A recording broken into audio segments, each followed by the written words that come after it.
வணக்கம் ஜெயஹிந்த். இன்றைக்கி நம்ம சேனலில் இந்தியா, சைனா மற்றும் அமெரிக்காவை பற்றி ஒரு முக்கியமான அப்டேட் பார்க்க போகிறோம். இந்தியா மேலே ஆகஸ்ட்லேருந்து கிட்டத்தட்ட ஒரு தாக்குதலே நடத்துனாங்க அமெரிக்கா அப்படின்றத பார்த்தோம். அதன் பிறகு இது சீராவறதுக்கான சில சமிகைகள்லாம் நம்ம கிளியராக பார்த்தோம்.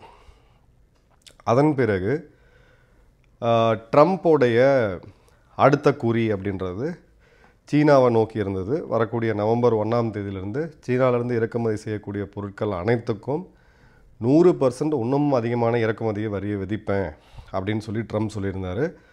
அதுக்கு காரணம் சைனா இப்போ சமீபமாக போட்டிருக்கக்கூடிய எக்ஸ்போர்ட் ரெஸ்ட்ரிக்ஷன்.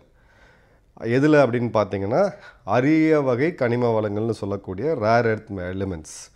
இந்த ரேர் எர்த் எலிமெண்ட்ஸ் மினரல்ஸில் சைனா என்ன போட்டிருக்காங்க அப்படின்னு பார்த்தீங்கன்னா, சைனாவில் இருக்கக்கூடிய அரசு மற்றும் தனியார் நிறுவனங்களுக்கு 0.1% அதிகமாக 0.1% அதிகமாக எந்தெந்த ஒரு ப்ராடக்டில் ஏற்றுமதி செய்யக்கூடிய ப்ராடக்டில் ரேர் எர்த் மினரல்ஸ் இருக்குதோ அதுக்கு அரசாங்கத்தோட அனுமதி தேவை. இதுதான் அவங்க போட்ட ரெஸ்ட்ரிக்ஷன். இன்றைக்கி ரேர் எர்த் மினரல்ஸ் அப்படின்றது நம்மளோட அன்றாடம் பயன்படுத்தக்கூடிய மொபைல் ஃபோனில் ஆரம்பித்து நீங்கள் பார்க்கக்கூடிய எல்லா எலக்ட்ரானிக்ஸு, ஆட்டோமொபைல், ஏவியானிக்ஸு, ஏர்கிராஃப்ட்லேருந்து ஏவுகணைகள் வரைக்கும் இது இல்லாமல் பண்ண முடியாது. இதில் 70% இன்றைக்கி ரேர் எர்த் மினரல்ஸை கையில் வச்சுட்டு இருக்கக்கூடிய ஒரு நாடு அப்படின்னு பார்த்திங்கன்னா சைனா தான், மோனோபொலி. இப்போது இவங்க அமெரிக்காவுக்கு பதிலடி கொடுக்கறதுக்கு இந்த சப்ளையை கிட்டத்தட்ட கட் பண்ணிட்டாங்க. அமெரிக்காவுக்கு இது போகிறது கிடையாது. இந்தியாவுக்கும் இந்த தடையை போட்டிருந்தாங்க சைனா. இப்போ சமீபத்தில் ஷி ஜின்பிங் அவர்களோ பிரதமர் மோடி சந்தித்தது SCO சம்மிட்டில். அதன் பிறகு நடந்த ஜியோ பொலிட்டிக்கல் ரீஅலைன்மெண்ட்டில் இந்தியாவுக்கு மீண்டும் இதை சப்ளை பண்ண ஆரம்பிச்சிட்டாங்க சைனா. பட் சைனா இந்தியாவுக்கு வைக்கக்கூடிய ஒரு கண்டிஷன் என்னென்னா, எங்ககிட்டேருந்து உங்கள் நிறுவனங்கள் வாங்கி அமெரிக்காவுக்கு ஏற்றுமதி செய்யக்கூடாது, உங்களுக்கு எவ்வளோ வேணுமோ எடுத்துக்கங்க, ஆனால் அமெரிக்காவுக்கு கொடுக்கக்கூடாது அப்படின்றது தான். ஸோ 2 பெரிய நாடுகள் நேருக்கு நேர் ஒரு வர்த்தக போரில் நிற்கிறத நம்ம பார்க்குறோம். இப்போ இந்த இடத்துல தான் ட்ரம்ப்புக்கு எக்ஸிட் எங்கே? சரி, இப்போது சைனா மேலே போட்டப்பட்ட அந்த 100% வரி அமலுக்கு வருதுன்னு வச்சுக்கோமே. இப்போ என்ன நடக்குது அப்படின்னு பாருங்கள். அமெரிக்காவுக்குள்ளே அதிகமான பொருட்களை உள்ளே கொண்டு போகிறது சைனா தான். இறக்குமதி செய்யப்படக்கூடிய பொருட்கள் சீனா பொருட்கள் தான். இப்போது இந்த 100% வரி விதிப்புனால தடைப்பட்டுருமா எல்லாமே அப்படின்னு பார்த்தீங்கன்னா கண்டிப்பாக கிடையாது. இது சைனாவை கடுமையாக பாதிக்கும். அதில் எந்த டிஃப்ரென்ஸ் ஆஃப் ஒப்பீனியனும் இருக்க முடியாது. ஆனால் பைபாஸ் மெக்கானிசம் நிறையா இருக்குது. ஒரே ஒரு உதாரணம் சொல்கிறேன். இந்தியா மேலே போடப்பட்ட அந்த பொருளாதார தடைகளில் ஃபஸ்ட்டு பார்த்திங்கன்னா டெக்ஸ்டைல் மிகப்பெரிய தாக்கத்தை ஏற்படுத்தியிருந்தது. அதன் பிறகு பார்த்திங்க அப்படின்னா நம்மளுடைய ஜெம்ஸ் அண்ட் ஜுவல்லரிஸ் அப்படின்றது. ஸோ ஜெம்ஸ் அண்ட் ஜுவல்லரிஸ், நகைகள் அப்படின்றது, இந்த நகைகள் அப்படின்றது, எக்ஸ்பென்சிவ் ஜுவல்லரிஸ் கிட்டத்தட்ட ஒரு 3 பில்லியன் நம்ம எக்ஸ்போர்ட் பண்ணிக்கிட்டு இருக்கோம் அமெரிக்காவுக்கு. இப்போ இது அதிகமாக பார்த்திங்கன்னா குஜராத் மற்றும் ராஜஸ்தானில் இந்த இது நடக்கும். ஓரளவுக்கு கோயம்புத்தூர்லேயுமே இருக்குது, நம்ம ஒரு கோயம்புத்தூர்லேயுமே இருக்குது. ஸோ இவங்க என்ன பண்ணுறாங்க, நம்ம வெளியிலேருந்து தங்கத்தை வாங்குகிறோம், வெளியிலேருந்து டைமண்டாக வாங்குகிறோம், வைரத்தை வாங்கி அதை நகையாக செஞ்சு ஒரு மதிப்பு கூட்டல் செஞ்சு நம்ம ஏற்றுமதி செய்கிறோம். இப்போ இந்த ப்ராசஸை சில நட்பு நாடுகளுக்கு மாற்றிட்டாங்க. அப்போ அங்கேருந்து அமெரிக்காவுக்கு போகுது. இப்போ இந்த 50% வரியில் பெரிய தாக்கம் இங்கே ஏற்பட்டுருச்சான்னு பார்த்தீங்கன்னா கிடையாது. அதில் சிறு சிறு லெவலில் பண்ணிகிட்டு இருக்கவங்களுக்கு கண்டிப்பாக பாதிப்பு இருக்குது. ஏன்னா அவங்க போய் வெளிநாட்டில் போய் இன்னொரு முதலீட்டை செஞ்சு ஒரு புது இதெல்லாம் உருவாக்க முடியாது. ஸோ இந்த இடத்துலையுமே சைனாவுக்கு மெக்சிகோ வழியாகவும் கனடா வழியாகவும் இன்னும் பல நாடுகள் வழியாகவும் ஏற்றுமதியை அமெரிக்காவுக்குள்ளே எடுத்துகிட்டு போக முடியும். இப்போது இந்த கேள்வியை அவங்களுடைய ட்ரெஷரி செக்ரட்டரி ஸ்காட் பெசன்ட் இந்தியாவுக்கு எதிராக எவ்வளோ கருத்துக்கள் சொல்லியிருப்பாருன்றது தெரியும். இப்போ அமெரிக்கா எங்கே நிற்கின்றதை இந்த ஒரு பேட்டிலே பாருங்கள். US treasury secretary Scott Bennett கிட்ட ஒரு இன்டர்வியூவில் கேட்குறாங்க, ஒரு ஃபாக்ஸ் பிஸ்னஸ் இன்டர்வியூவில் கேட்குறாங்க, இந்த ரேர் எர்த் எக்ஸ்போர்ட் அப்படின்றது தடுத்தது அவங்க, நல்ல கவனிங்க, சைனா தடுத்துருக்கிறது வெறும் அமெரிக்காவுக்கு மட்டும்தான், அமெரிக்கா மற்றும் கூட்டாளி நாடுகளுக்கு மட்டும்தான். இந்தியாவுக்கு இந்த தடை இப்போதைக்கு இல்லை. ரஷ்யாவுடைய இன்னொரு நட்பு நாடாக இருக்கக்கூடிய சைனாவோட இன்னொரு நட்பு நாடாக இருக்கக்கூடிய ரஷ்யா கிடையாது. ஆனால் இவங்க சொல்கிறது இந்த எக்ஸ்போர்ட் கண்ட்ரோல் இவங்க கையில் குடுமி வச்சுக்கிட்டு சைனா வெர்சஸ் த வேர்ல்டு, அதாவது இவங்களுக்கு யாராவது தடை போட்டாங்கன்னா அது சீனா வெர்சஸ் உலகம், இவங்க யாருக்காவது தடை போட்டாங்க அப்படின்னா அது அந்த நாடு வெர்சஸ் உலகம். ஸோ இதுதான் அமெரிக்காவுடைய இன்றைக்கி இருக்கக்கூடிய நிலைமை. அப்புறம் என்ன சொல்கிறாருன்னு பார்த்தீங்கன்னா, pointed a bazooka at the supply chains and industrial base of the entire free world. இப்போ உலகம் முழுக்கும் இது வந்து பாதிக்கப்பட போகுது, மொத்த உலகத்துக்கே வந்து இன்றைக்கி ஃப்ரீயாக இயங்க முடியாத அளவுக்கு சைனா வந்து எல்லாரையும் மிரட்டுறாங்க அப்படின்ட்டு. ஆனால் அவங்க குறி வச்சிருக்கிறது அமெரிக்காவை தான், இவங்களுக்குள்ளே நடக்கக்கூடிய வர்த்தக போர். பட் நிச்சயமாக அது எல்லா நாட்டையும் பாதிக்கும். இப்போது இதுக்கு என்ன பண்ண போகிறீங்க அப்படின்னு கேள்வி கேட்குறதுக்கு, இந்த இண்டஸ்ட்ரி அப்படின்றது பார்த்திங்கன்னா ரொம்ப ஒரு ஹார்டான ஒரு இண்டஸ்ட்ரி. இந்த குறிப்பாக இந்த சோகால்டு மேலை நாடுகள்லாம் பார்த்திங்கன்னா இதெல்லாம் வந்து தேர்ட் வேர்ல்டோட வேலை, நம்மலாம் பண்ணக்கூடாது, சுத்திகரிப்பு, பொல்யூஷன் இருக்குது, இது இருக்குது, மைனிங்கு, டர்ட்டி ஜாப்னு பார்ப்பாங்க. இப்போ இவர் என்ன சொல்கிறாருன்னு பார்த்தீங்கன்னா, இது எப்படி ஒர்க் அவுட் பண்ணுவீங்க, என்ன பண்ண போகிறீங்கன்னு அந்த நிருபர் கேள்வி கேட்கும்போது, we have already been in touch with the allies, we will be meeting them this weekend, I expect that we will get substantial global support from the Europeans, from the Indians, from the democracies in Asia.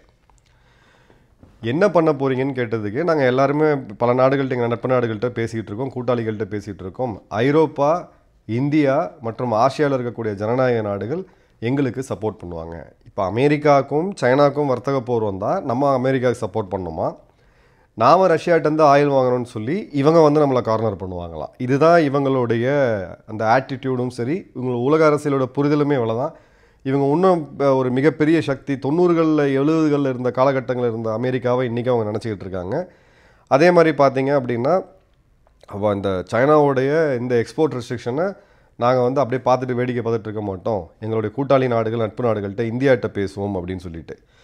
இப்போது இந்த தடை அப்படின்றது எப்போலேருந்து வருதுன்னா, December 1லேருந்து. இப்போ உடனடியாக அந்த தடை வரல, டிசம்பர் 1லேருந்து வருது. 0.1% அதிகமாக ரேர் எர்த் இருக்கக்கூடிய எந்த ஒரு ப்ராடக்டாக இருந்தாலும், ரா மெட்டீரியலாக இருந்தாலும் அதுக்கு இவங்களுடைய அனுமதி தேவை. அது வெளிநாட்டு இராணுவத்துக்கு பயன்படுத்தக்கூடாது, மிலிட்ரி யூஸுக்கு போகக்கூடாது அப்படின்றது தான் இது பார்த்திங்கன்னா ஏப்ரல் மாதம் கொண்டு வந்தாங்க ஒரு 5 ரேர் எர்த்து. அது வந்து அமெரிக்காவை லைட்டாக கழுத்தை பிடிச்சி திருப்புறதுக்கு இப்போ அநேகமாக எல்லாத்தையுமே கொண்டு வந்துட்டாங்க. இப்போ இதில் என்ன ஆகும்னு பார்த்தீங்கன்னா, அமெரிக்காவுடைய ஹை அண்ட் டெக்னாலஜி எக்ஸ்போர்ட்ஸ், அவங்களுடைய ப்ரொடக்ஷன், அவங்களுடைய டிஃபென்ஸ், செமிகண்டக்டர் இண்டஸ்ட்ரி, இது எல்லாமே கிட்டத்தட்ட முடங்கக்கூடிய அளவுக்கான பாதிப்பு வந்து இதில் இருக்குது. ஸோ சைனா சரியான ஆயுதத்தை கையில் எடுத்துட்டாங்க. இவங்க வந்து பார்த்தீங்க அப்படின்னா, இவங்க டிப்ளமேசி எந்த லெவலில் போது பாருங்கள். இதே ஸ்காட் பெசன்ட்டு போன மாதம் முன்னாடி வரைக்கும் இந்தியாவை ஒரு மிகப்பெரிய எதிரி, இந்தியாவை நாங்கள் வழிக்கு கொண்டு வரோம், இந்தியாவை இது பண்ணுறோன்னு சொல்லிட்டு, இன்றைக்கி சைனா கழுத்து இருக்கும்போது இந்தியா எங்களுடைய நண்பன், இந்தியா எங்களுக்கு சப்போர்ட் பண்ணும், ஆசியாவில் இருக்கக்கூடிய ஜனநாயக நாடுகள் எங்களுக்கு சப்போர்ட் பண்ணுவாங்க அப்படின்னு சொல்லி இவங்க பேசக்கூடியதை நம்ம பார்க்குறோம். இப்போது இந்த அமெரிக்கா இந்தியா வர்த்தக உறவில் இந்த பேச்சுவார்த்தை ஒரு சில இடங்களில் டெட்லாக்கில் இருக்குது.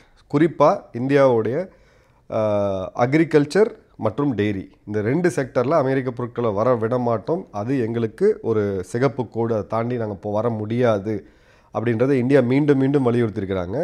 அந்த இடத்துல அமெரிக்காவும் கொஞ்சம் ஸ்ட்ரிக்டாக முரண்டு பிடிச்சி நின்றுட்டுருக்காங்க.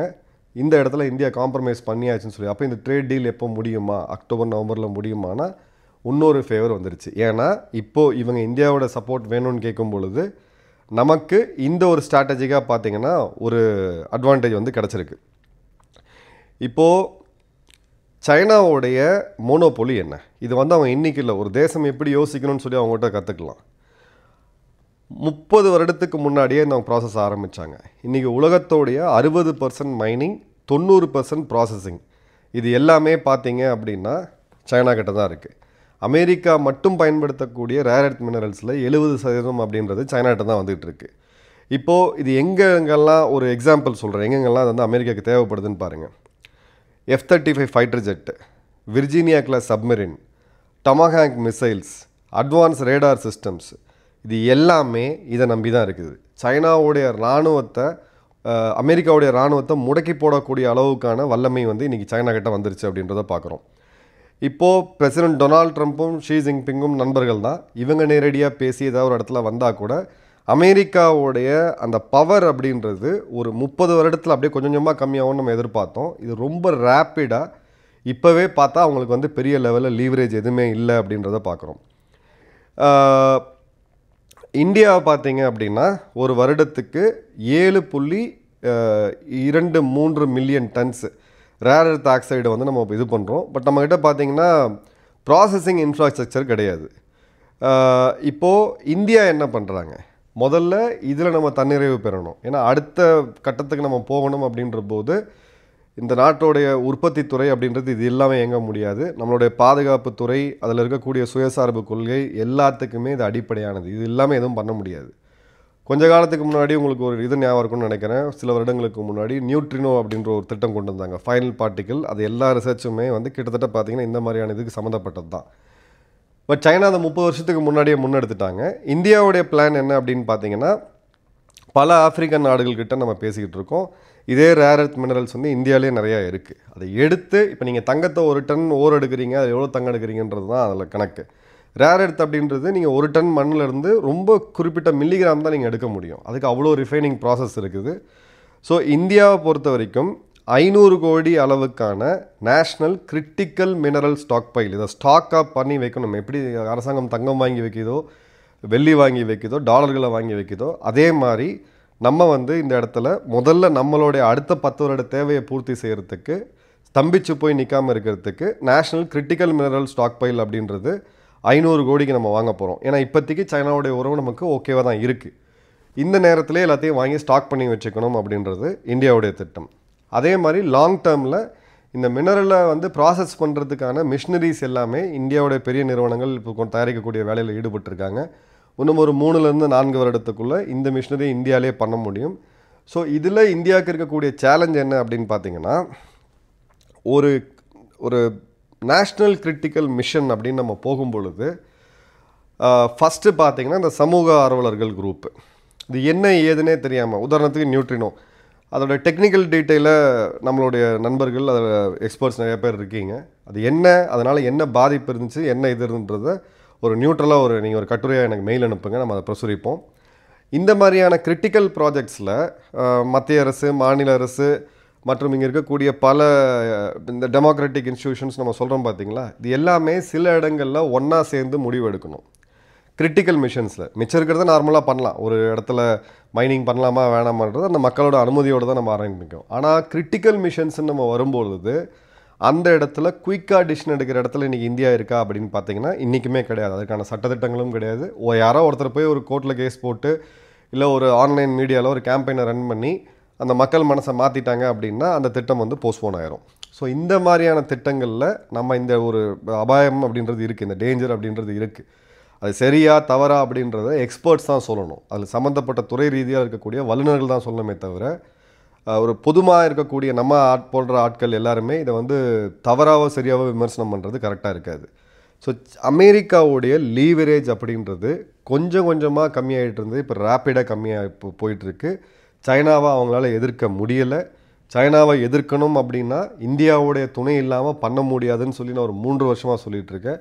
இன்றைக்கி அமெரிக்காவுடைய கருவூலத்துடைய செயலர் ஸ்காட் பெசன்ட் அவர்கள் இப்போ இந்த ரியாலிட்டிக்கு வந்திருக்காங்க. இந்தியாவை பகைச்சிக்கிட்டு சைனாவை நம்மளால் எதிர்க்க முடியாதுன்னு சொல்லிட்டு.